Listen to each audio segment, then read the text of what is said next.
Ils sont encore trois, ils sont encore là. Les trois rafales français. Joris Daudet, Sylvain André, Romain Maillot. Les Français font 1, 2, 3. Léon Marchand qui est en train de passer Milac. Léon Marchand remporte son deuxième titre.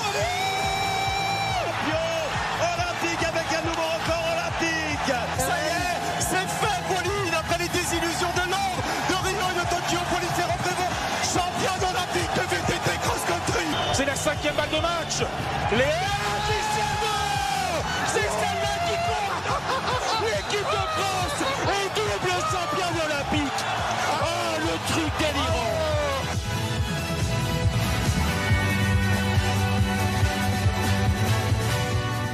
Le Campus Sport Club, tous les mardis soirs, 23h minuit, sur Radio Campus Lille.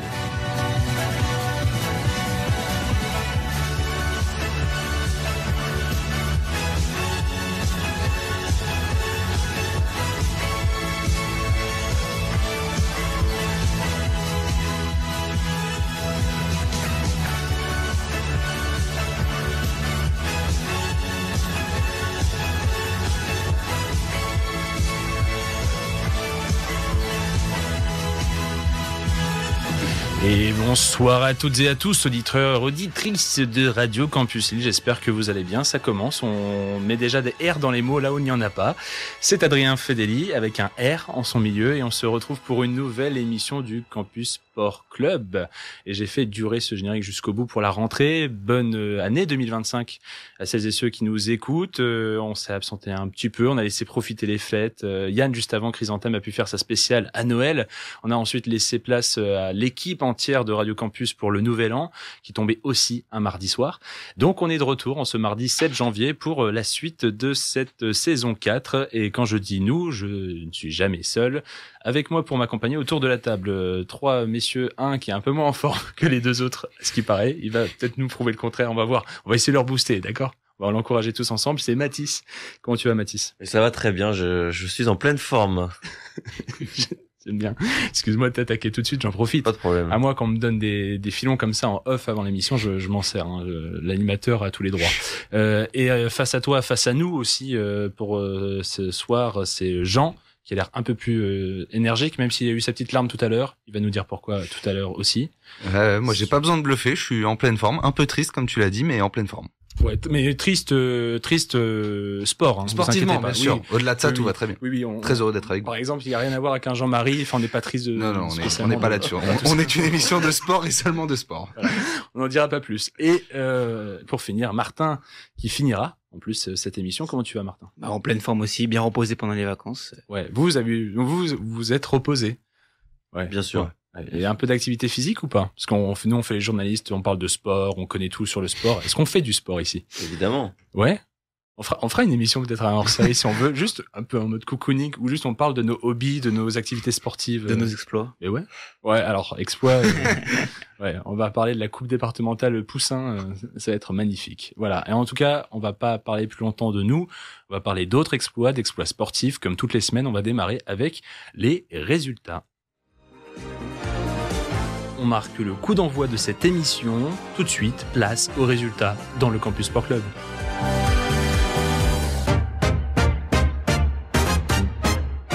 Je ne me rappelais plus que je parlais comme ça pendant mon jingle. On va aborder ces résultats, messieurs, avec un petit point mécanique automoto. Ça va surtout être moto. Le loto viendra un peu plus tard dans l'émission. Reclin d'œil auprès de Jean, face à moi. Avec le Dakar 2025 qui a bel et bien démarré en ce début d'année. Début d'épreuve plus que compliqué en moto pour le nordiste Adrien Van Beveren, qui reste accroché comme il peut au top 8. L'Odomarois a lancé son Dakar par une 7e place sur le prologue, laissant d'entrée la place et le trône de leader à l'Australien Daniel Sanders sur sa KTM. Puis on a eu droit à une chute sur la première étape qui lui a fait perdre 14 minutes et une épreuve 48 heures chrono très très spéciale. Je peux même pas revenir vraiment dans le détail, ça prendrait beaucoup trop. Mais une épreuve 48 heures chrono déjà très intense en ce début de Dakar avec un roadbook, c'est un outil de navigation en plein milieu du désert saoudien qui lui a été défaillant et qui lui a fait perdre encore un peu de temps.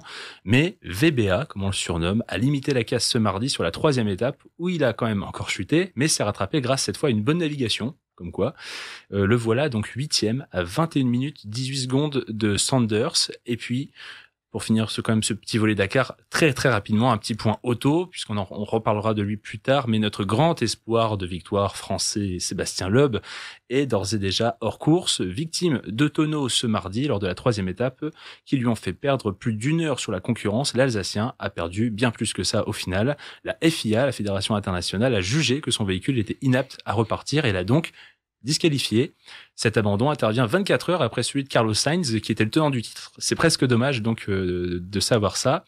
Ce qui fait de Nasser Al-Attiyah, son équipier chez Dacia, le nouveau favori à la victoire finale. D'autant que le Qatari est 2e avec 7 minutes 17 de retard sur le leader et sud-africain Henk Lategan. Je regarde très rapidement spécialiste sport méca face à moi. Nasser Al-Attiyah, il a vraiment un boulevard? Ah là, c'est un boulevard. Alors après, l'avantage du Rallye Raid, c'est qu'il y a toujours énormément de surprises, de rebondissements, mais s'il y en a bien un qui généralement est capable d'éviter les problèmes, c'est justement Nasser Al-Attiyah. Il sait déjà que ses concurrents directs sont pas tout à fait hors course, mais sont déjà un petit peu en retrait. Donc ouais, sauf incident, a priori c'est le grand favori. Très bien, bah écoute, on verra tout ça. Le Dakar, de toute façon, c'est encore pour une bonne dizaine de jours. Donc il y a de quoi faire avec les kilomètres de sable à avaler. On a fini avec les sports auto, moto, mécanique. On va passer au football à présent. Messieurs, on retourne un peu dans le temps. On va parler d'abord de notre foot français avec la Ligue 1, la 16e journée pour la rentrée des clubs français.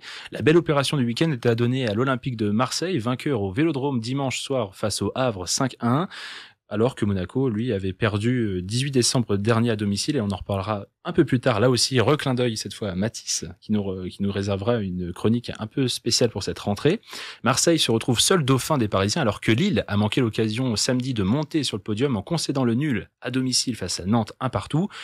Et l'Olympique Lyonnais et Nice, eux, se sont imposés dans la douleur face à Montpellier 1-0 et Rennes 3-2, alors que le Racing Lens est passé à côté de sa reprise et s'est incliné à la maison contre le TFC 1-0. Les 100 et or restent 7e au classement, à 3 points de Nice qui est 6e. L'OM est donc 2e de Ligue 1 avec 7 points de retard quand même à noter sur le Paris Saint-Germain et 3 d'avance sur Monaco. Lyon et Lille, avec 28 points chacun, complètent le top 5. On est d'accord? La bonne opération pour Marseille, et Lens, c'est un peu foiré. Je dis les termes crûment, mais c'est un peu ça, hein. Ouais, Marseille, bon, ça m'embête d'en dire du bien, mais ils ont plus perdu un match depuis début novembre, et la sérieuse défaite face à Auxerre, où De Zerbi avait un peu tiré la sonnette d'alarme, mais depuis, c'est l'équipe la plus en forme, hein, tout simplement en ce moment. 4 victoires sur les 5 derniers matchs, ça va très très bien dans le sud. Ouais. Et il y avait 2 équipes qui n'ont pas joué ce week-end, mais qui ont du coup joué en avance. J'en parlais, Monaco et Paris. Pourquoi? Parce que ces 2 équipes étaient au même moment le dimanche après-midi à Doha, au Qatar, dans ce fameux stade 974 dont on se souvient très bien, qui avait été construit à base de conteneurs pour le Mondial 2022, qui devait être détruit ou déménagé, je crois, aux Pays-Bas. Il était encore là, donc pourquoi pas organiser un match de foot là-dedans, et on en a profité pour organiser le Trophée des Champions. Et sur le gong, vraiment le gong, grâce à un but signé Ousmane Dembélé, le Paris Saint-Germain l'a emporté 1-0 et remporté la Supercoupe française pour la 13e fois de son histoire. Et pour finir sur le football et les Supercoupes, c'était hier soir, l'AC Milan, après avoir déjà renversé la Juventus Turin 2-1 en demi-finale à Riyad en Arabie Saoudite, c'était donc dans le pays voisin, a refait le coup contre l'Inter Milan en finale de la Supercoupe d'Italie, mené 2-0 dès le retour des vestiaires. Les rossoneri ont inscrit 3 buts en seconde période et décroché le premier titre de Sergio Conceição, arrivé cet hiver pour remplacer Paulo Fonseca, l'ancien entraîneur du LOSC. Théo Hernandez, Christian Pulisic et Tammy Abraham ont ainsi permis aux Lombards de gagner le derby de la Madonnina aussi, comme on dit, entre les 2 équipes de Milan, et son premier trophée depuis la Serie A 2021-2022. Moi, j'aurais pensé qu'ils en avaient gagné un depuis. Comme quoi. Volet tennis maintenant, si vous voulez bien. Parce qu'il y en a déjà beaucoup du tennis. On va en parler bien comme il faut. Saison 2025 a à peine repris, qu'il y a déjà de quoi dire. On va commencer notre tour d'horizon du côté de Hong Kong, et le premier titre ATP en carrière pour le Français Alexandre Muller. Dimanche, il s'est imposé en finale de cette ATP 250 face au revenant japonais Kei Nishikori, ancien numéro 5 mondial. Et comme à chacun de ses tours précédents pendant ce tournoi, Muller a perdu le premier set 2-6 avant de renverser le match 6-1, 6-3. Pour vous, c'est une bonne stratégie, ça, de perdre à chaque fois ses premiers sets pour gagner un tournoi? Pas sûr que ce soit volontaire, mais en tout cas, ça prouve sa force. Il s'en était rigolé dans l'équipe, hein, c'est ça, hein, avec son entraîneur. Ouais, peut-être. En tout cas, je trouve que ça montre surtout sa force de caractère et sa résilience, quoi. Il va au bout. Je sais qu'il a une histoire particulière. On lui avait diagnostiqué une maladie, je crois plus jeune, qui devait l'empêcher de jouer au niveau. Au final, voilà, encore une fois, la force de caractère qui ressort et il va au bout. Et il a dit que c'était une revanche aussi par rapport à ses espoirs qui ont cru être brisés quand il était plus jeune. Donc ouais, c'est une consécration, je pense, pour lui, ce premier titre en carrière. Premier titre à 27 ans, et c'est vrai, Martin, je sais pas si toi tu connais beaucoup de choses sur Alexandre Müller. C'est quand même un Français qui est très souvent dans le top 100 et qui est même bien classé. Là, il est monté dans le top 60. Est-ce que toi, ça te parlait, Alexandre Müller, plus? Ouais, ça me parlait Alexandre Müller de nom. Après, souvent on le voit lors des premiers tours à Roland-Garros. Oui, on le voit souvent que au premier tour. Ouais, c'est ça. Voilà. Donc non, mais sinon, non, je suis pas un expert tennis, donc là, j'avoue que je peux pas vraiment dire du bien d'Alexandre Müller ou du mal. C'est pour ça, tu vois. Mais au moins maintenant. Mais c'est un nom qui me dit quelque chose, en effet. Ouais, on va pouvoir en entendre peut-être un peu plus parler. On continue aussi sur nos Français avec cette fois un mot d'un Français qu'on connaît bien plus depuis quelques semaines, quelques mois. Un mot sur notre 30e joueur mondial, le géant Giovanni Mpetshi Perricard, demi-finaliste de l'ATP 250 de Brisbane en Australie. Après avoir sorti des calibres comme Nick Kyrgios, Frances Tiafoe et Jakub Mensik, le Français de 2,03 m est tombé sur plus grand que lui, littéralement, puisque en demi-finale, il est tombé face à l'Américain de 2,11 m, Riley Opelka. Ce dernier n'a pas pu en revanche défendre ses chances en finale face au Tchèque Jiří Lehečka, devant abandonner après 11 petites minutes. Donc un titre assez facile à obtenir pour Lehečka, qui avait déjà eu droit à l'abandon de son adversaire en demi-finale. On reste à Brisbane, on est toujours en Australie, mais on va chez les femmes cette fois, puisqu'il y avait en parallèle le WTA 500 de Brisbane. La Bélarusse numéro 1 mondiale Aryna Sabalenka l'a emporté en 3-7 face à la Russe Veronika Kudermetova, 4-6, 6-3, 6-2. Premier titre de l'année pour la nouvelle patronne du circuit féminin, après avoir perdu un an plus tôt la finale. Et on reste en Australie, et je fais écho à cette finale féminine. Un nouveau titre pour Sabalenka, oui, peut être rendu facile aussi grâce à l'absence de ses grandes concurrentes, puisque en parallèle de ces tournois en Australie se tenait la United Cup, la compétition mixte entre nations organisée, elle, à Perth. Je sais pas si il y a des Australiens ici. Perth ou Perth. La française, et Sydney sur le sol australien donc, la 12e joueuse mondiale et grande rivale de Sabalenka, la polonaise Iga Świątek, jouait dimanche, elle, la finale face aux États-Unis. Malheureusement pour elle et son compatriote Hubert Hurkacz, la Pologne s'est inclinée pour la deuxième fois de suite en finale. Après l'Allemagne, ils ont donc subi le courroux des Américains et les défaites notamment pour Świątek face à Coco Gauff et de Hurkacz face à Taylor Fritz. Deuxième titre, en 3 éditions en revanche pour les USA, après la première édition organisée en 2023. Qu'est-ce que vous avez à retenir de toutes ces actualités tennis? Un bon point pour Mpetshi Perricard ou surtout on voit aussi les Américains qui sont déjà bien rodés en ce début de saison? Ouais, Mpetshi Perricard quand même, ça continue de montrer de belles choses. On va l'attendre vraiment au tournant, je pense, pour cette année 2025. C'était une révélation, en tout cas une grosse montée en puissance l'année dernière. Maintenant, on l'attend de pied ferme. Il avait fait 8e à Wimbledon, me semble-t-il, son meilleur résultat en Grand Chelem la saison dernière. Bon, on va peut-être l'attendre sur ces tournois-là. Ouais, justement, avec sa grosse qualité de service, ça va être très intéressant et à voir comment ça va se batailler, peut-être avec Arthur Fils pour la place de meilleur espoir français. Ouais, comme on dit, par contre, qualité de service, c'est pas forcément un Roland-Garros. On espère encore que des Français brillent et gagnent. C'est pas là où il va se révéler être le plus performant, je pense. Si je me trompe pas. Je sais pas s'il y a des... Non, c'est dur et gazon, je pense. Oui, il peut plus performer, là. On est d'accord. Et on a vu avec le service qu'il a été acclamé par Nick Kyrgios, qui a été applaudi par Nick Kyrgios lors d'un jeu. C'est vrai. Où il a fait un jeu blanc que des aces. Presque en entame de match. Voilà. Nick Kyrgios est quand même un très bon serveur.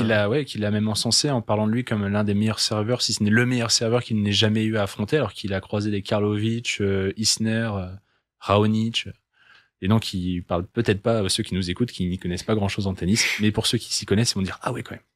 C'est des costauds. Ça servait à des balles à 240 km/h quand même. Donc on voit un peu le prototype. On change de la petite balle toute mignonne jaune, on va passer au gros colosse du rugby et de l'Ovalie, avec un week-end qui était aussi celui du top 14. Petit événement samedi soir avec la première défaite depuis le 3 novembre pour le Stade Toulousain, toute compétition confondue, vaincu à La Rochelle 22-19. Une aubaine pour l'UBB, l'Union Bordeaux-Bègles, qui ne s'est pas loupée quant à elle sur la pelouse du Stade Français, d'un Stade Français même toujours malade. Victoire pour l'UBB UBB 46-19 avec 2 essais de Louis Bielbarré, un d'Hugo Boniface, puis 3 autres d'Adam Coleman, Paolo Uberti et Romain Buros. À noter également, toujours en top 14, les succès de Toulon contre le Racing 92 36-24 et de l'ASM Clermont dans la douleur à Vannes pour clôturer cette journée fin 19. Toujours Vannes bon dernier du top 14. Et ça, on va un peu voir ce qu'il en est, mais ça va être très très compliqué pour eux d'essayer de s'en échapper. Et puis je ne pouvais pas finir ces résultats avec un petit mot de fléchette. J'espère que ça vous a passionné, vous aussi, pendant les vacances. Parce que du 15 décembre au 3 décembre 3 janvier, se tenait le championnat du monde de fléchette qui était à suivre sur la chaîne L'Équipe tous les soirs. Et ce championnat du monde avec toujours ces grandes vedettes et cette ambiance de fou à l'Alexandra Palace de Londres, a vu le grand favori de cette édition l'emporter. Finaliste l'année passée, nouveau phénomène des darts, comme on dit chez les londoniens et les anglo-saxons. L'anglais de 17 ans, Luc Littler, a décroché son premier titre mondial face au néerlandais Michael van Gerwen, 3 fois titré lui quand même auparavant. Après un parcours quasi sans faute, Littler, 4e mondial, a pris les 4 premiers sets en finale avant de conclure sans sourciller 7-3 devant un public comme toujours déchaîné. Il est devenu par là même le plus jeune vainqueur de l'histoire du championnat du monde après être devenu le plus jeune finaliste en 2024. Vous, ça vous a un peu titillé les fléchettes ou il y a que moi qui m'enjaille là-dessus? Non, moi je me suis passionné un peu aussi de ce sport. C'était vraiment cool à suivre. Et tu découvrais ou quand je découvrais. Okay. Et je trouve que c'est bien médiatisé, la façon dont ils rentrent dans une arène en feu, où ils choisissent leur propre musique, puis la façon dont c'est filmé aussi. Je trouve que c'est plutôt dynamique, il y a pas de temps de pause. Donc c'est cool à suivre. Et puis aussi c'est la belle histoire quand même, le chouchou du public qui est devenu une star en Angleterre aussi depuis la finale dernière. C'est la BBC qui l'a élu sportif anglais de l'année, Sky Sports qui le mettait 2e. Plus que le phénomène de son sport, c'est le phénomène du sport anglais. Lui qui a ramené 1 million de followers et des millions de téléspectateurs. Les ventes de cibles de fléchettes, des millions d'euros aussi. Des millions d'euros. Les ventes de cibles de fléchettes en un an ont triplé. Enfin, un truc de fou. Et même en France, il parle un peu parce qu'il y a eu un sujet dans l'équipe Mag, je crois, l'année dernière, justement, peut-être au moment de la finale. Et moi, par exemple, j'ai connu ce gars-là à ce moment-là. Et du coup, maintenant, j'ai même pas suivi, mais ça me parle. Je sais que c'est le petit jeune et en plus qu'il gagne. Donc je pense que ça, alors forcément c'est quand même une niche et ça parle à petite partie de Français, mais en tout cas les assidus de sport qui, même en connaissant bien le sport, n'auraient peut-être pas connu ce jeune garçon l'année dernière, maintenant ça parle un peu et peut-être qu'il va aussi permettre de démocratiser ce sport à l'étranger parce que une figure jeune, dynamique, qui marche, ça donne toujours envie de suivre et de s'y intéresser vraiment. Ouais, c'est ça, quand le sportif excelle dans son sport et qu'il emmène tout le monde avec lui, ça bonifie le sport. Et ça, on ne le sait que trop bien en France. Voilà. Et Jean, je sais pas du tout s'il avait un mot fléchette. Si tu vises le bullseye. Au-delà des fléchettes, je suis toujours admiratif des sportifs qui vont développer leur sport et le démocratiser et donner envie à d'autres personnes de le découvrir. Donc ça, je trouve ça toujours le cool. Super pouvoir du sport, de ces sportifs-là. Super. On t'en parlait, Martin, de ces entrées assez exceptionnelles. Je vais pas chercher très très loin, parce que les fléchettes aiment bien mettre ça en valeur. Ils font toujours dans le fantasque et dans le waouh. Et chaque joueur de fléchettes rentre sur une musique sur scène. Et j'ai choisi tout simplement celle de Luc Littler. Ce soir, les choix musicaux sont vraiment nouvel an. Hein. Je vous préviens. Avec Pitbull, Greenlight, avec Florida. Pour ceux qui connaissent un petit peu. Ouais. Et nous, on se retrouve juste après pour les news et la suite du Campus Sport Club.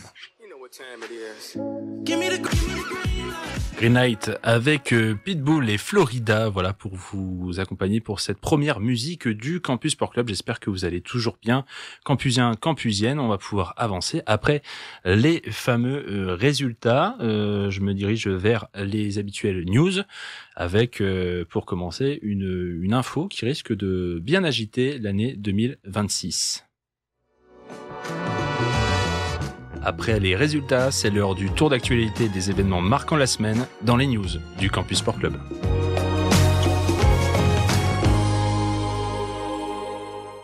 Et oui, parce que je me munis même de mon téléphone, il était à peu près 22h passé de quelques minutes lorsque une notification L'Équipe arrive sur mon téléphone. Le journal nous annoncerait que Didier Deschamps n'irait pas au-delà de son mandat, c'est-à-dire jusqu'en 2026 à la tête de l'équipe de France. Le média précise que quand le sélectionneur cessera donc ses fonctions au terme de son contrat. Selon les informations que détient le journal, il l'annoncera ce mercredi au JT de 13h de TF1 lors d'un entretien croisé avec avec Brigitte Macron. J'ai eu du mal à le dire, c'est le nom, Brigitte Macron dans le cadre de l'opération Pièce jaune. Dans les faits, Deschamps avait pris sa décision depuis plusieurs mois, mais il estime que le moment est venu de l'officialiser pour enfin clore le débat autour de son avenir, écrit le journal. Du coup, la petite première question, messieurs, c'est est-ce que c'était attendu? Est-ce que c'est logique, ce genre de décision, si on attendra toujours demain, mais si elle est bien et belle prise? Oui. Honnêtement, faut respecter. Mathis, il est à Koh-Lanta, il sort le papier, fait Didier. Non, mais Didier. enfin, je veux pas passer pour le. Enfin, Non. je veux dire vraiment tout ce qu'il a fait et je respecte et je pense que il a changé de dimension l'équipe de France et voilà, faut. Mais je pense que c'est le bon moment, peut-être un peu tard, mais en tout cas voilà, il a aussi compris que lui-même disait vouloir faire tourner l'effectif, mais enfin voilà, c'était peut-être aussi il a commencé en 2012 après Laurent Blanc, donc voilà, ça fera 14 ans. Je sais pas si on a déjà eu un sélectionneur de France qui reste aussi longtemps. Il est de loin le numéro 1. Ouais. Donc je pense que c'est une bonne chose et puis on verra, on en reparlera, on aura le temps de spéculer là-dessus, mais si ça peut être Zizou qui récupère derrière, génial. Il y a aussi j'ai aussi l'impression que depuis qu'il a prolongé en 2023 son mandat, on parle plus de son successeur que de son mandat en cours, de ce qu'il devrait faire de son mandat en cours. Ça fait un moment depuis qu'on sait que Zidane, enfin depuis que Zidane a performé au Real Madrid, on se dit oula, en plus d'avoir été un joueur exceptionnel, c'est un très grand entraîneur et donc on a forcément envie qu'il prenne la suite de l'équipe de France. Non, je pense que le changement il était attendu. Moi par contre, je dois avouer que je suis un petit peu étonné par la forme et le timing. Voilà, on est à 1 an et demi de la Coupe du Monde et je trouve que ça ressemble pas trop à Deschamps d'être aussi clair sur ses intentions. Maintenant, en espérant que ça permette une belle tournée d'adieu et même au-delà de ça, pourquoi pas partir sur une 3e étoile, ce serait exceptionnel. Mais en tout cas, que voilà, les joueurs se disent bon allez, même si il y a pu y avoir des querelles, des désaccords, on en fait une dernière ensemble, une belle. Pourquoi pas qu'un certain Antoine Griezmann se dise allez, je vais finir je vais un peu loin tout de suite, mais revienne finir sa carrière en bleu avec Dédé. En tout cas, que ça finisse en beauté en 2026, ce serait je pense la meilleure manière de dire au revoir et surtout merci à ce sélectionneur qui nous aura tant apporté. On rappelle, rien d'annoncé encore officiellement et clairement, c'est les journaux, les médias, avec aussi Le Parisien qui relayait l'info. France Info. Et France Info bien sûr, que Deschamps annoncerait ceci demain au JT. Toi, Martin, pour finir ce tour de table, ça te fait quel effet? Moi, je rejoins Jean. Je trouve que c'est bien pour l'équipe de France et pour Didier Deschamps d'arrêter après la Coupe du Monde. Même si depuis qu'il a prolongé, on espère qu'il s'en aille. Puis avec cet Euro qui était qui était catastrophique en termes de jeu. Je trouve que c'est quand même cool pour l'équipe de France et puis ça va dans la continuité d'aller jusqu'à cette Coupe du Monde et pas de lâcher l'équipe de France maintenant ou juste 1 an avant la Coupe du Monde et avoir un nouveau sélectionneur qui arrive sur le tas comme ça. Et pourquoi pas partir, c'est vrai qu'avec une 3e étoile, ce serait cool pour nous, pour lui, pour tout le monde. Ouais. Et puis ça aurait été peut-être aussi compliqué d'être aussi clair dans ses intentions et d'annoncer ça après l'Euro, alors que même le président de la fédération avait parlé de demi-finale, l'objectif des Bleus, et qu'ils avaient atteint cette demi-finale. Je pense que ça aurait été un peu pénible là-dessus. On va pouvoir avancer sur ces news, un peu de football quand même, c'est le moment de parler un peu mercato. On est en janvier, le mercato d'hiver a ouvert. Je vous donne les dernières news du jour et des journées précédentes, avec les infos d'abord, les 2 signatures importantes que j'ai retenues en tout cas de la journée. C'est Luis Felipe qui débarque à l'Olympique de Marseille, c'est la première recrue de l'hiver pour Marseille, officialisée ce mardi. Avec un besoin de renfort en défense, l'OM a misé sur l'international italien Luis Felipe Ramos, arrivé tout droit d'Al Ittihad en Arabie Saoudite, avec qui le défenseur central avait préalablement rompu son contrat. On ne sait pas encore, par contre, pour combien de temps a signé le joueur de 27 ans. Et puis l'autre transfert du jour, c'est le fait que Brice Samba, pour nos suiveurs et fans du RC Lens qui, vous le savez, est envieux de quitter le club, ce même club a déjà trouvé son remplaçant pour le reste de la saison. Le gardien espagnol de l'OM, Paul Lopez, arrive en prêt pour 6 mois dans le Pas-de-Calais, après un prêt peu aboutissant à Gérone en première partie de saison avec un seul match joué, de ce que j'ai lu. Ce prêt avec option d'achat devrait permettre à Samba de rejoindre un ancien capitaine sang et or, puisqu'on parlait de transfert à Rennes.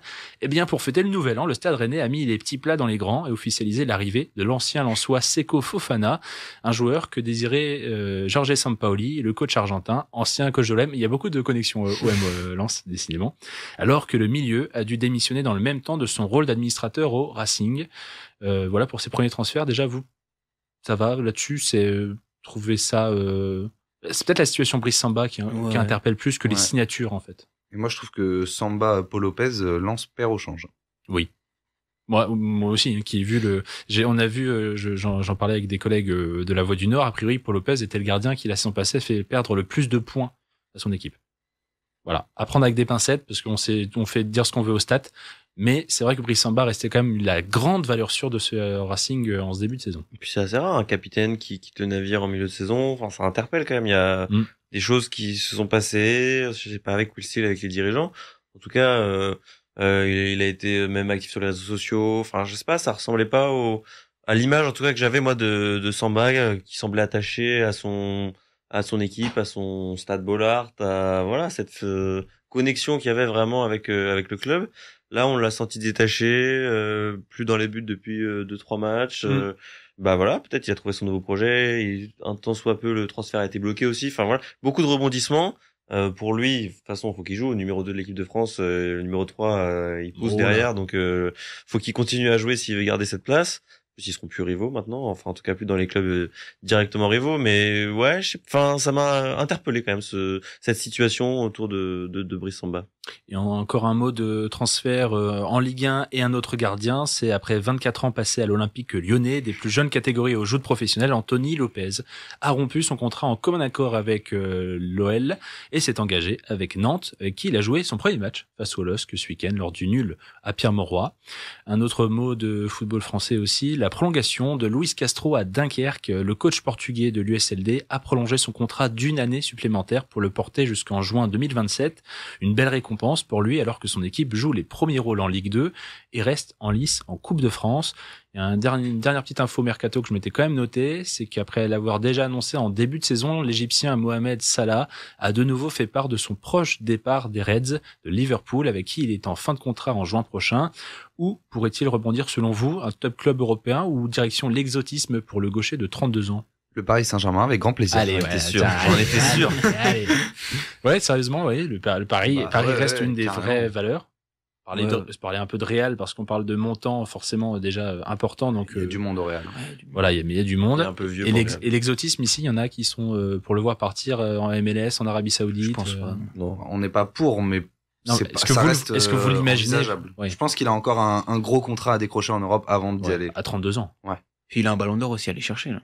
Sur ce début d'année, sur ce début de saison, s'il part cet été en Arabie Saoudite, c'est peut-être détruire les chances d'un ballon d'or. Et après, le ballon d'or maintenant est régi sur les règles de la saison. Hein. De la saison. C'est ça, ouais. Donc, par contre, il est toujours en lice pour gagner Première Ligue, Ligue des Champions. Il a tout à gagner là, mais il peut finir en beauté en tout cas.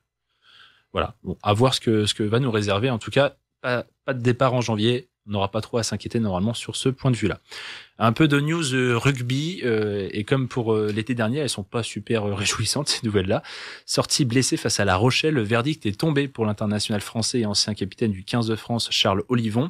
Rupture des ligaments croisés, d'après les examens passés ce mardi, et saison terminée donc pour le 3e ligne de Toulouse, juste avant d'aborder dans quelques semaines le tournoi destination. C'est une grosse perte pour le club et pour la sélection. Et une autre info peu réjouissante qui est tombée aussi en ce début de semaine pour un autre international français, le licenciement par le Racing 92 de Camille Chat. Arrivé alcoolisé à l'entraînement le 16 décembre dernier, le talonneur avait été écarté depuis. Et il a appris ce lundi par son président Laurent Travers que son contrat a été rompu. Son ex-équipier Yannick Tarit, qui ne s'était même pas levé lui ce matin du 16 décembre, est lui aussi viré du club. Voilà pour ces petites infos Ovalie, toujours réjouissantes. Et on finira avec du tennis. Un peu plus de 4 mois de Roland-Garros, la billetterie de l'événement a décidé d'apporter quelques changements à son système. Pour les amoureux du tournoi parisien, notez bien, sachez qu'un tirage au sort sera réalisé pour accorder des créneaux d'achat aux fans. Il faudra s'inscrire sur la période du 27 janvier au 9 février. L'objectif est d'assurer une plus grande équité, réduire un temps d'attente sur le site et limiter la fraude. Le nombre de billets maximum par personne a aussi été réduit à 4 pour les cours principaux, 4 pour les cours annexes en première semaine et jusqu'à 15 pour l'opening week en seconde semaine. Voilà pour les petites infos et on finira avec aussi hier, on a appris dans une liste communiqué par la Fédération française de tennis, les 4 joueurs sélectionnés pour le premier tour de Coupe Davis le week-end du 1er et 2 février à Orléans. Ça sera face au Brésil et les lauréats sont Hugo Humbert, Arthur Fils et Giovanni Mpetshi Perricard, les 3 meilleurs français à l'ATP. Et en quatrième nom, on aura Pierre-Hugues Herbert, 149e mondial, mais surtout spécialiste du double. Là-dessus, premier tour face au Brésil, normalement, on va finir là-dessus, mais je pense que ça devrait aller, avec surtout ces jours-là. En tout cas, on a nos meilleurs atouts pour les 3 meilleurs en simple, le meilleur en double, à voir avec qui sera aligné. Mais dans tous les cas, oui, c'est, en tout cas, c'est, je pense, sur le papier, nos meilleures chances. Et puis, j'ai 3 Français dans le top 30 solides. Des solides en pleine bourre. Ouais, c'est ça, en puissance, donc non, ça devrait le faire. Ça devrait le faire. Bon, aussi là-dessus, on est tous contents. Ainsi s'achève ces news, donc sur une bonne note, finalement. Parce qu'il n'y a pas que des news graves dans la vie. On va pouvoir aborder la suite de cette émission. Il est 23h34. Vous nous écoutez toujours pour cette émission du Campus Sport Club et on se tourne très gentiment mais doucement vers Mathis.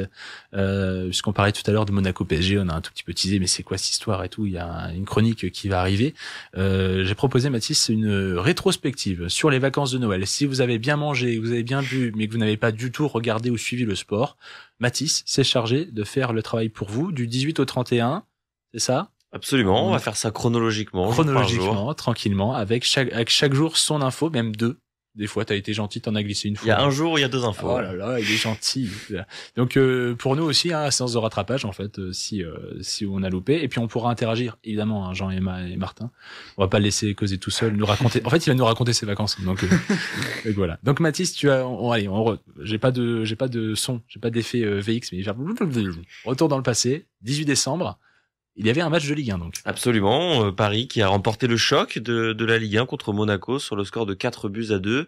C'était la 16e journée en avance de la Ligue 1 et le PSG s'est fait peur quand même face à son dauphin, mais a toutefois assuré l'essentiel. Désiré Doué avait ouvert le score pour le club de la capitale en première période. Elias Benseguir sur penalty et Brel Mbolo avaient donné l'avantage aux Monégasques au retour des vestiaires avant que Dembélé par 2 fois et Gonzalo Ramos renversent la situation pour confirmer la suprématie nationale du PSG. Le lendemain, le 19 décembre, le joueur du RC Lens, Jimmy Cabot, a annoncé prendre sa retraite à seulement 30 ans. Je cite, la blessure initiale, c'est les ligaments croisés, mais ce sont surtout les complications derrière qui amènent cette fin de carrière, a expliqué l'ancien Angevin. Il poursuit, à 20 ans, j'avais été déjà opéré du ménisque, donc j'avais une exposition au choc sur l'os et sur le cartilage. Aujourd'hui, c'est comme si j'avais une très grosse arthrose prononcée. J'ai des gonflements qui sont incessants. Une nouvelle positive cette fois, le 20 décembre. C'est le seul jour avec les 2 infos justement. Allez. D'abord du biathlon avec la super victoire de Justine Brezas-Boucher en France au Grand Bornand. La tricolore a remporté sa 12e victoire en carrière et la première de la saison avec 1 seconde 4 d'avance sur l'Allemande Franziska Preuss. Ce même 20 décembre, et celle-là elle est pour Jean, on a aussi appris l'arrivée en Formule 1 du Français Isaac Hadjar, 2e de la saison de Formule 2 en 2024. Il rejoint l'écurie Racing Bulls et sera le 3e tricolore sur la grille, après Esteban Ocon et Pierre Gasly. Ouais, Jean, Isaac Hadjar, super. Magnifique. Gros crack, 3 Français en F1. Attendu, inattendu? Non, attendu par rapport à son niveau, il a largement le talent pour. Maintenant, le problème c'est que chez Red Bull, alors il y a 4 baquets, mais ils sont jamais disponibles. Il fallait faire un petit peu de place et la chute de Sergio Perez au sein de l'écurie mère a permis la promotion de Liam Lawson et donc ça a libéré une place pour Isaac Hadjar. C'est le petit protégé de Helmut Marko, le patron de la filière jeune pilote de chez Red Bull. Surtout. Ouais. Il l'aime beaucoup, donc normalement il va être bien chouchouté, mis dans des bonnes conditions. Je suis juste extrêmement impatient de voir ce que ça va donner. Et puis même, tu parlais de l'info F1, l'info biathlon, super événement pour démarrer les vacances. C'est la dernière étape de l'année pour ce qui était du biathlon et Justine Brezas-Boucher, surtout qui s'est un peu réconfortée. Non. Bah si, t'es ouvert. Ah bah je pensais que mon micro était fermé. Je regardais pas le bon. Ouais, non, mais moi je suis d'accord. Là, je peux te couper si tu veux. Non, ça va. On reste sur ça. Non, bah effectivement, si j'ai sélectionné et j'ai pas fait de choix, c'est le seul jour où j'ai pas fait de choix, c'est que je trouvais que c'était 2 infos très importantes et surtout pour le camp tricolore. Il nous a gâtés, ce Mathis. Le lendemain, par contre, ça s'est frité. Ouais, on parle de boxe pour le 21 décembre avec le combat entre Alexandre Usyk et Tyson Fury. Déjà victorieux face au même adversaire en mai dernier, l'Ukrainien Usyk a réitéré sa performance à Riyad en Arabie Saoudite. Il décroche à la décision des juges sa 23e victoire en 23 combats. Retour du foot le 22 décembre avec je vais vous raconter un peu mes vacances, Tottenham-Liverpool que j'ai regardé et qui aura tenu toutes ses promesses. Une domination totale d'abord de Liverpool qui a mené jusqu'à 5-1 à l'heure de jeu grâce notamment à un doublé de l'inévitable Mohamed Salah, on en parlait tout à l'heure, avant quand même un réveil des Spurs à domicile devant leur public. Mais finalement, c'est Luis Diaz qui est venu parachever la victoire des Reds en fin de rencontre. Score final 6-3 pour un des matchs les plus spectaculaires de cette fin d'année, avec un Liverpool qui semble à ce moment-là, et c'est toujours le cas, intouchable en tête de la Première Ligue. Ouais, c'était Noël avant l'heure. Absolument. Franchement, un match dans tous les sens, mais on a quand même senti, même s'ils prennent 3 buts au final, Liverpool intouchable et qui déroulaient leur football en première mi-temps. J'aurais pu en mettre 5 ou 6. C'était fabuleux à regarder. C'était fabuleux. Lendemain, par contre, info un peu moins fabuleuse. On passe dans la politique. La politique, évidemment. Puisque c'est le 23 décembre qu'on a appris notre nouveau gouvernement. Et donc, notre nouvelle ministre des Sports, après Gilles Averrousse, c'est Marie Barsac qui récupère le portefeuille. D'ailleurs, j'ai appris aujourd'hui, c'est la compagne de Cédric Baudou, journaliste sur France 2. Voilà, petite info people en plus. Tu veux passer la bise? Et en plus, d'ailleurs, il ne sera... Je me permets, j'en profite. Vas-y. Cédric Baudou qui... C'est ta chronique, vas-y. J'ai vu ce petit papier dans l'équipe qui reste en place sur France 2, pas de conflit d'intérêts, ils ont étudié ça en interne et donc finalement ça ne change pas pour lui, il ne traitera pas des questions politiques, il n'interviewera pas la ministre des Sports, mais il reste à son poste présentateur lors des matchs de rugby. Parenthèse refermée, donc c'est Marie Barsac qui récupère le portefeuille des sports, elle est juriste de formation, elle a travaillé 10 ans au CNOSF sur des enjeux d'emploi, de formation et de qualification de le mouvement sportif, elle a ensuite rejoint la 3F devenant directrice générale adjointe en charge du football amateur. En décembre 2018, elle a été élue au sein du COMEX de la FFF. Elle était depuis en charge du volet héritage des Jeux Olympiques et Paralympiques de Paris. Une bien triste nouvelle pour le 24 décembre. La snowboardeuse suisse Sophie Ediger est décédée dans une avalanche à Arosa dans l'est de la Suisse, a annoncé la Fédération helvétique de ski à la veille de Noël. La sportive qui venait de fêter ses 26 ans était membre de l'équipe nationale de snowboard cross. Elle avait obtenu ses 2 premiers podiums en Coupe du Monde l'hiver dernier. Elle avait aussi participé aux Jeux Olympiques de Pékin en 2022. Les traditionnels Christmas Games de NBA se tiennent chaque année le 25 décembre.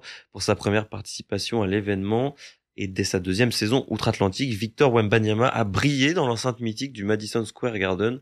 42 points, 18 rebonds, mais quand même une défaite de 3 points face aux New York Knicks. Ouais, mais quand même, ce Victor Wembanyama, on fait un petit mot là-dessus, plus que ce NBA Christmas Days.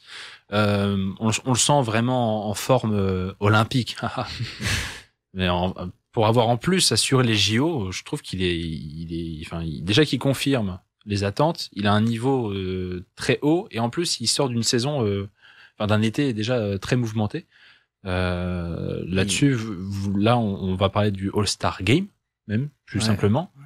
Il est quand même bien parti pour. Vous pensez que les Spurs, ils ont quelque chose à jouer en s'appuyant sur un joueur pareil cette saison? Ils peuvent, mais là, la nuit dernière, ils ont perdu bêtement contre les Bulls. Il y a des 15 points dans le dernier quart-temps. C'est peut-être le truc à corriger chez les Spurs. C'est ça. C'est beaucoup de défaites en menant. Ouais, Wembanyama l'a dit même en interview après en disant que il pouvait s'en vouloir quand même, que fallait gérer ça, que pour pouvoir jouer quelque chose. Après, c'est la conférence ouest, c'est quand même la jungle. Il y a beaucoup d'équipes qui peuvent toutes jouer de la 3e comme la 10e place. Il y a les Kings qui ont viré leur coach récemment qui commencent à remonter. Donc les Spurs, ils vont devoir s'accrocher pour une potentielle place en play-in et jouer un premier match à suspense pour Embiid les Spurs. Ouais, c'est pas mal. Mais c'est vrai que cette conférence ouest, c'est un peu le mini championnat dans le championnat, mais c'est d'un niveau que Wemby est bien tombé. Mais du coup, ça en fait qu'il est obligé d'hausser son niveau et a priori, les stats parlent d'elles-mêmes. Il est encore exceptionnel, Mathis. Absolument. Et puis, au-delà de la saison, le 25 décembre, c'est un événement qui marque encore plus parce que il y a que 5 matchs dans la soirée, donc il y a que 10 équipes sur les 30 qui jouent. C'est regardé plus encore que d'habitude. C'est au Madison Square Garden. Il y avait beaucoup de symboles quand même. C'est son premier match de Noël. Il plante 42 points. 3e performance lors d'un premier match pour un joueur sur les Christmas Games. Voilà, ça place quand même, bon, on le sait déjà, mais le talent, la précocité de Victor Wembanyama. Et au-delà de ça, plus globalement, oui, son niveau actuel est incroyable. Je suis bluffé par ce qu'il arrive à faire encore. Évidemment, il y a des choses à gommer collectivement. C'est de mieux en mieux quand même. Et ouais, il va être All-Star dans quelques semaines, je l'espère. On peut pas parler encore de champion du monde. All-Star, c'est fort. Champion du monde, c'est une autre catégorie, encore plus dans le basket. Mais il y a un champion du monde le lendemain qui, lui, l'a emporté dans son sport.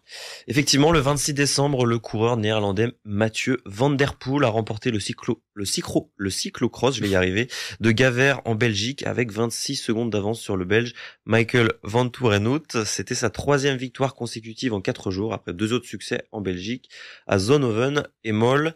Nouvelle moins amusante le lendemain, le 27 décembre, puisque le ski français a été touché par une grosse inquiétude. Cyprien Sarrazin, numéro 2 mondial de la descente et vainqueur de 4 courses l'hiver dernier, a perdu le contrôle de ses skis sur un mouvement de terrain dans le final alors qu'il était en tête lors d'un entraînement. Et le skieur de 30 ans s'est envolé sur une bosse et a ensuite violemment rebondi sur la piste avant de terminer sa course dans les bâches et filets de protection après une longue glissade. Il souffrait d'un hématome intracrânien et a depuis été opéré avec succès.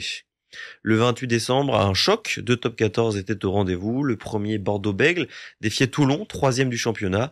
Et c'est bien l'UBB qui en est sorti vainqueur, même si le club de Bordeaux était mené 17-14 à la 67e minute de jeu. Le Toulonnais Charles Olivon, dont on a parlé tout à l'heure, blessé au ligament croisé, avait écopé d'un carton jaune 3 minutes plus tard, donc à la 70e minute de jeu. Et la pénalité jouée dans le même temps à la main par l'UBB a offert un essai libérateur au leader du championnat qui s'est donc finalement imposé 21-17. Après le 28, c'est le 29 décembre. Comme à chaque fin d'année, la Ligue nationale de basket organisait son All-Star Game à Bercy, un concours de meneurs, un concours de dunk et un autre à 3 points, avant un match entre les meilleurs joueurs français et les meilleurs joueurs étrangers du championnat de France. Après un dernier quart ultra serré et une prolongation tout en intensité, c'est la Team Monde qui a remporté le match des étoiles face à la Team France sur le score de 149-141. Et avec surprise, c'est le joueur de Nancy, Shevon Thompson, qui a été élu MVP avec 31 d'évaluation. C'est ça, la Lorraine. On présente. On enchaîne avec le 30 décembre, Manchester United qui s'est une nouvelle fois incliné en Première Ligue face à une séduisante équipe de Newcastle. Les Magpies menaient 2-0 à la 19e minute de jeu et malgré une réaction de Man U en seconde période, le score n'a plus bougé. Les joueurs de Ruben Amorim ont à ce moment précis concédé leur 3e défaite consécutive en championnat. Il y a une petite réaction depuis, mais quand même, la crise s'est installée à Manchester et pas que chez les Rouges d'ailleurs. Pour finir, pour le dernier jour de l'année, Ma Long, le pongiste chinois de 36 ans, a annoncé quitter le circuit mondial quelques jours après les annonces des champions olympiques Fan Zhendong et Chen Meng de se retirer du circuit WTT en cause des amendes imposées en cas de non-participation à certains tournois. Comme ces deux compatriotes, il ne figure pas dans le classement mondial mis à jour par World Table Tennis le 31 décembre. On finit sur cette nouvelle. C'est vraiment dommage pour une année en plus. On sort d'une année olympique pour le tennis de table et c'est entaché par ça. Ça serait un peu comme si dans le tennis on voyait Djokovic, Alcaraz et Sinner s'en aller. C'est un peu étrange quand même hein, ces histoires d'amende. Ouais, c'est souvent une façon de mettre un coup de pression ouais, sur les instances, mais ça donne pas du tout une bonne image du sport d'un point de vue extérieur. Ouais, c'est dommage. Et pour sinon, ce qui était de Manchester United, t'as vu, j'ai pas fait le malin. Là, j'ai pas hardi derrière. Nancy représente Manchester United qui a encore perdu. Oui, ouais, c'est bon. Vas-y, si tu veux. Merci Mathis. Hein, en tout cas, avec plaisir. Pour ce récap très complet, hein, très complet. On aurait pu s'attarder sur chaque événement, comme par exemple la retraite de Jimmy Cabot pour aussi nos auditeurs lensois, qui est aussi très triste. On va aborder, bien sûr, bientôt la fin de cette émission du Campus Sport Club. Il est 23h46 minutes. On va attaquer le dernier quart d'heure. Petite pause musicale quand même, petit intermède, en lien avec le portrait à venir de Jean. On va parler auto, parce que je l'ai un peu teasé forcément en ce début d'émission. Et chercher du français, mais j'ai triché. J'ai pris David Guetta et j'ai mis Dangerous. Puisque voilà, ça se passe sur une piste, ça parle de voiture. Voilà. Avec Romain Grosjean. Et avec Romain Grosjean, évidemment. On s'écoute ça tout de suite, David Guetta, et on se retrouve juste après pour le portrait Les Immanquables. À tout de suite. David Guetta à l'instant sur Radio Campus Lille 106,6 FM et on arrive et on continue sur ce Campus Sport Club, ce CSC, ces dernières minutes avant d'attaquer la suite avec le portrait de Jean dans un instant. Petit erratum, tout à l'heure dans ma chronique des news, je parlais de Charles Olivon comme un joueur de Toulouse. Je m'étais trompé, hein, c'était Toulon évidemment, et victoire donc contre le Racing et non le match entre La Rochelle et Toulouse. Voilà, je tenais à le dire, ça a fait tilt dans mon cerveau pendant tes informations UBB Toulon. Je me suis dit tiens, j'ai peut-être pas dit Toulon moi tout à l'heure. Donc voilà pour tout de suite, je perds pas de temps, le portrait de Jean. On va parler 4 roues. S'il éclabousse toujours le Dakar de son talent, il n'est encore jamais parvenu à le remporter. Découvrez le portrait de Sébastien Loeb. Et comme on a un tout petit peu la poisse dans le Campus Sport Club, après les pronos de la loose, eh bien, ce monsieur a abandonné, mais ça nous empêche pas de parler un peu du phénomène. J'ai même dit 4 roues parce que, il est fort dans tout ce qui touche quand il y a 4 roues, finalement. Effectivement, l'un des pilotes les plus polyvalents de l'histoire, Sébastien Loeb, qui pour la 9e fois de sa carrière s'attaquait en ce mois de janvier au Rallye Dakar.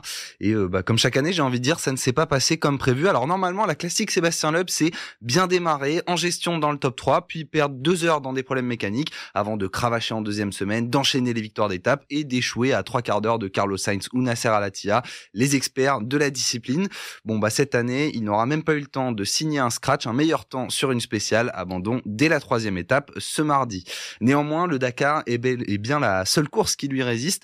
Depuis le début de sa carrière, Loeb a réussi à peu près partout où il est passé. Nonuple champion du monde des rallyes, un temps recordman à Pikes Peak, 2e aux 24 heures du Mans, s'imposant peut-être comme le meilleur pilote de tous les temps et sans aucun doute le plus polyvalent. Pourtant, le patron, tel qu'il est surnommé, aurait pu ne jamais devenir pilote. À vrai dire, il n'était pas programmé pour cela. Lui, son premier sport, c'est la gymnastique et il était loin d'être mauvais. Accompagné par son père, lui-même ancien gymnaste, il décroche plusieurs titres régionaux, des victoires en championnat d'Alsace puis du Grand Est et des places d'honneur au championnat de France. Mais l'opportunité qui va changer sa vie s'appelle Rallye Jeune, une détection organisée chaque année par la Fédération française de sport automobile qui permet à n'importe quel Français âgé de moins de 26 ans de participer à une détection pour la somme de 20 € avec à la clé un volant en championnat de France des rallyes. Loeb a toujours été attiré par la vitesse et décide de tenter sa chance. Grand bien lui en a fait. Alors s'il ne décroche jamais la timbale, il atteint toujours la finale mais échoue une fois à cause d'une erreur et l'autre probablement parce qu'il n'avait pas assez de relations au sein du jury. Il est néanmoins repéré par un certain Dominique Heinz, tu me demandais, rien à voir avec le ketchup, mais qui va néanmoins financer le début de sa carrière. Et la suite est assez limpide. Vainqueur du trophée Saxo Kit Car, champion de France des rallyes, champion du monde junior et début en championnat du monde des rallyes, donc le WRC, la catégorie reine, la Formule 1 du rallye à l'âge de 27 ans, ce qui pour un pilote de rallye est assez jeune. Alors il entre d'abord avec un programme à temps partiel, décroche sa première victoire en WRC, puis est engagé à temps plein par Citroën pour la saison 2003. Sur ces années en rallye, je vais faire assez vite, 10 saisons pour 9 titres de champion du monde. Voilà, c'est du jamais vu en sport mécanique, sachant que le seul titre qui lui échappe, c'est justement en 2003. Donc déjà, c'est sa première saison et ça lui échappe pour un petit point, car il est contraint par son équipe de lever le pied pour assurer le championnat constructeur. Un grand champion qui loupe son premier titre pour un petit point, ça vous rappellera peut-être un certain Lewis Hamilton, pour vous donner une petite idée du calibre de ce pilote. Ensuite, après avoir écrasé la discipline comme rarement auparavant, Loeb a cherché d'autres défis. Pour l'anecdote, il a failli s'engager en Formule 1 avec Toro Rosso sur un double programme. En fait, l'idée, c'était de faire un week-end en F1 et l'autre en rallye en adaptant son calendrier. Mais ouais, si ça a été envisagé, c'est qu'il avait le rythme. Donc déjà, rien que ça, c'est assez fou de se le dire. On se rend pas compte à quel point cette seule possibilité est exceptionnelle parce qu'il a jamais fait de kart, il a fait très peu de monoplace. Et après seulement quelques kilomètres d'essai en Formule 1, Helmut Marko s'est dit que ça pouvait le faire. Et généralement, c'est quelqu'un qui a plutôt un bon nez. Bon, malheureusement ou pas, ça ne s'est jamais fait, puisque l'histoire remonte à 2009, à un moment où il connaît des difficultés en WRC, et donc il va décider de se concentrer sur le rallye, ce qui lui a permis de décrocher ce titre avec un petit point d'avance. Il n'avait jamais été autant menacé, mais néanmoins, comme ça, la lignée de 9 titres consécutifs reste préservée.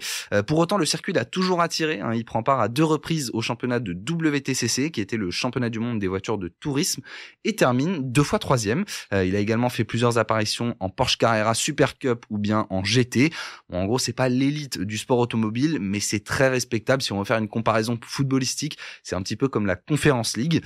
Et puis surtout, il a décroché quand même une 2e place aux 24 heures du Mans, où là, pour le coup, c'est niveau Formule 1. Mais un pilote comme lui, n'est jamais rassasié. Alors, il se lance en rallycross et il performe. Il se lance à l'assaut de Pikes Peak, la plus grande course de côte de la planète, et il en établit le record. Puis il revient faire des piges en WRC et devient en 2022 le vainqueur le plus âgé de la discipline à 48 ans. absolument dingue comme carrière. Néanmoins, il y a une course qui lui résiste encore, c'est le Rallye Dakar. Alors l'histoire est belle puisque c'est une aventure dans le désert, de la persévérance, et qu'il a accepté que même s'il était tout de suite quasiment le plus rapide, il ne maîtrisait pas toutes les subtilités du rallye raid, et même si chaque année il semble un peu plus proche, finalement sa meilleure performance ça reste en 2017 pour sa deuxième participation. Il avait terminé deuxième à peine plus de 5 minutes du vainqueur. Alors il a d'abord essayé avec Peugeot, puis avec le Hunter de Bahrain Red Extreme, et c'est désormais avec Dacia qu'il tente de remporter donc la seule course qui manque à son palmarès. Néanmoins, a priori, il lui faudra patienter au moins jusqu'en 2026 pour une 10e tentative, car cette année, son abandon a été annoncé en début de soirée à la suite d'un gros crash ce matin. Ouais, c'est dommage. C'est encore dommage. Et il a un peu la poisse quand même sur cette course, notre ami Sébastien, l'Alsacien. Merci en tout cas, et pour Dominique Heinz, la blague du ketchup. T'es pas obligé, mais c'est gentil. Merci pour c'est gentil. Merci Jean. On va pouvoir attaquer. Il reste 3 bonnes minutes, mon petit Martin. C'est l'heure des immanquables. Le temps réglementaire vient de se terminer, mais ne quittez pas le stade, car le temps additionnel va commencer avec les immanquables.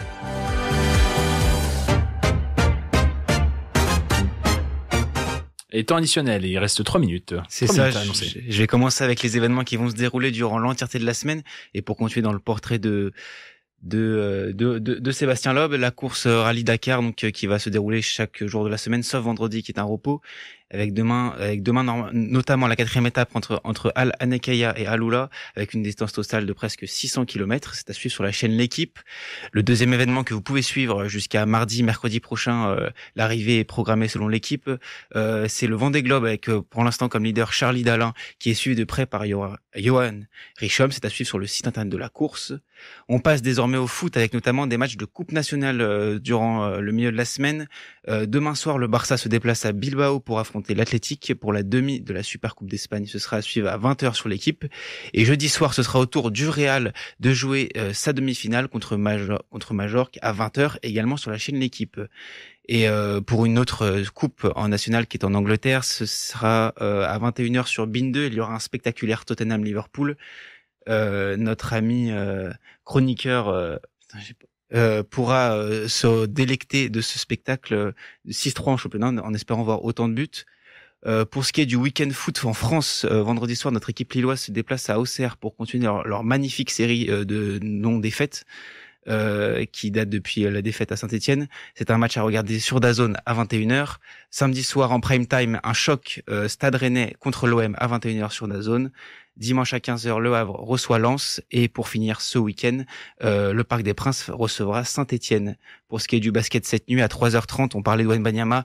Il va affronter l'autre extraterrestre du basket mondial, Giannis Antetokounmpo. Si vous êtes motivé, ce sera à 3h30 sur beIN Sport 1. Pour ce qui est de l'Euroleague, jeudi soir, Monaco reçoit un Barça qui est malade en championnat à 19h sur Squeak. Et vendredi soir, nos 2 clubs français joueront à l'extérieur, à Istanbul pour l'Asvel et à Belgrade pour le Paris Basketball qui affrontera donc l'Étoile Rouge à 20h sur Squeak également. En Betclic Elite, Gravelines Dunkerque se rend au Mans vendredi à 20h. Nancy reçoit Cholet à 18h samedi soir.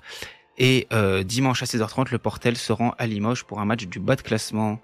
Le biathlon ce week-end se déroulera dans une station allemande à Oberhof, juste avant les mondiaux de biathlon. C'est un week-end à retrouver en intégralité sur l'Équipe TV ou Eurosport 2. Merci mon petit Martin. Ça va ? Ouais, c'est bon. C'était du rapide, c'est les immanquables, c'est que toujours comme ça, les fins d'émission.